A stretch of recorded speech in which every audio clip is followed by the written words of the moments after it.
জবাব চাই, ছাত্র হত্যার বিচার চাই, বিচার চাই, বিচার চাই। ছাত্র বলল কেন? জবাব চাই, জবাব চাই, জবাব চাই, জবাব চাই, জবাব চাই, জবাব চাই। আপনারা জানেন যে আজকে আমরা এখানে কেন সমবেত হয়েছি? মধ্যযুগীয় বর্বরতায় আমার বাহিনীর আমার স্বপ্ন মতো আমার ছাত্র জীবন দিয়েছে।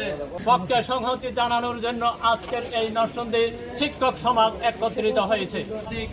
দলের সমস্ত পেশাজীবী মানুষ আজকে চাচ্ছে যে এই বিষয়টিকে প্রথমে মেনে নিত, আজকে এই পরিস্থিতির সৃষ্টি হতো না। অন্যগুলো যেন